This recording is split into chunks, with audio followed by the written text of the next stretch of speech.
जय श्री कृष्ण। अर्जुन को समझाते हुए भगवान कृष्ण कह रहे हैं कि अर्जुन, मनुष्य का योनि केवल सुख दुख भोगने के लिए नहीं प्राप्त हुआ है। सुख दुख से ऊपर उठकर उस अवस्था को प्राप्त करना है मनुष्य को, जिस अवस्था को प्राप्त करने के लिए मनुष्य का शरीर धारण किया है। आज प्राय देखा जाता है कि मनुष्य कौन सा प्रयास कर रहा है।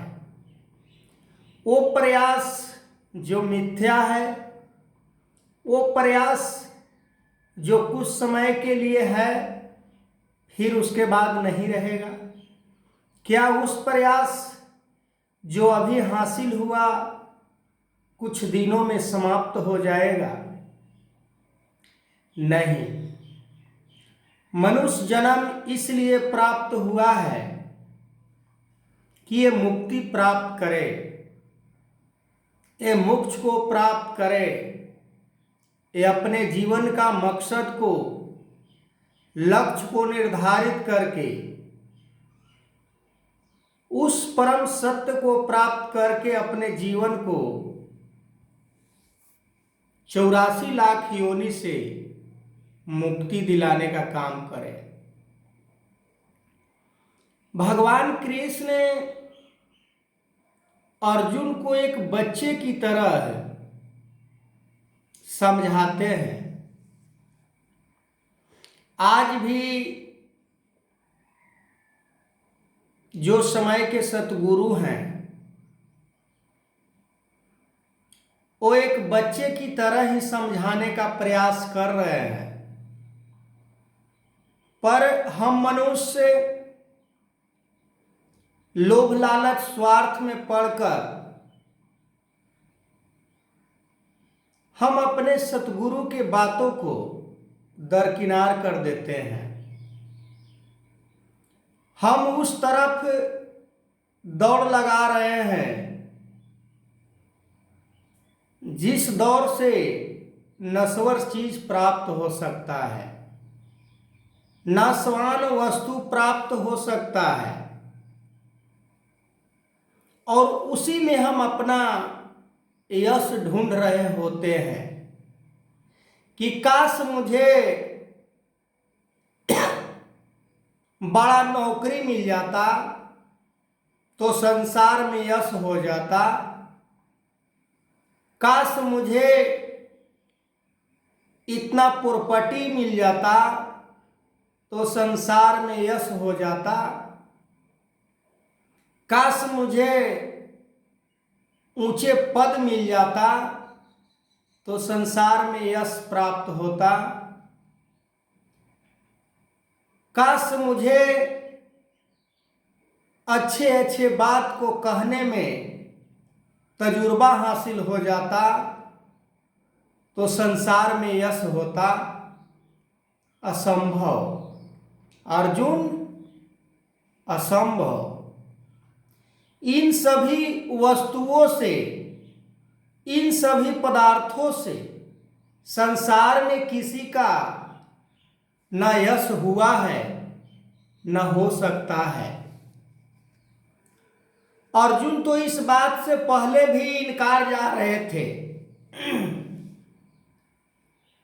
कि हे महाराज, हमें संसार के धन वैभव नहीं चाहिए,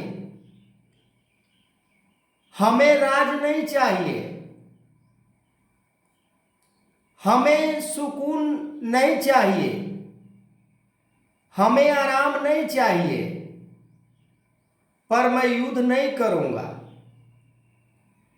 हमें भिक्षावाटन करके हम अपने जीविका चला लेंगे, हम जीवित रह लेंगे। यदि हम जीवित ना भी रहें तो भी हमें कोई दिक्कत नहीं है। इतना अर्जुन के पास कॉन्फिडेंस होने के बाद भी, इतना अर्जुन के पास विवेक बुद्धि होने के बावजूद भी उनके मन के अंदर मोह रह जाता है, माया रह जाता है, स्वार्थ रह जाता है। इसी बात को याद दिलाते हुए भगवान कृष्ण अर्जुन को कहते हैं कि ये संसार के माया से ऊपर उठना होगा, तभी तुम अपने जीवन का जो मकसद है मनुष्य जन्म का, वो तुम प्राप्त कर पाओगे।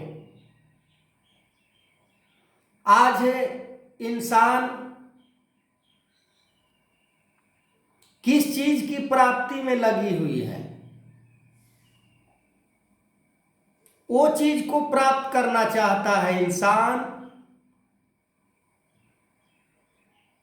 जो क्षणभंगुर है,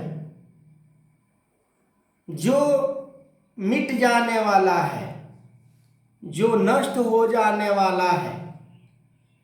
और देखा जाए तो संसार के किसी भी वस्तु की बात करें तो सभी नाशवान से जुड़े हैं। एक शाश्वत सत्य जो परमात्मा भगवान जो निराकार रूप में स्थिर है, इस बात को शायद ही लोगों को ना पता हो कि भगवान किस रूप में स्थित है। भगवान को प्राप्त करने के लिए नाशवान चीजों को त्याग करना ही होगा। वही बात अर्जुन को समझा रहे हैं कि तुम्हें यदि हमारा सानिध्य चाहिए, तुम्हें यदि हम चाहिए, तुम्हें यदि हमारी प्राप्ति करनी है, तो संसार के मोह माया प्रपंच जाल से छुटकारा तुम्हें लेना ही होगा। मन के अंदर से मोह को निकालना ही होगा। तो आगे मैं इस वीडियो को कंटिन्यू करूंगा। तब तक के लिए जय श्री कृष्ण।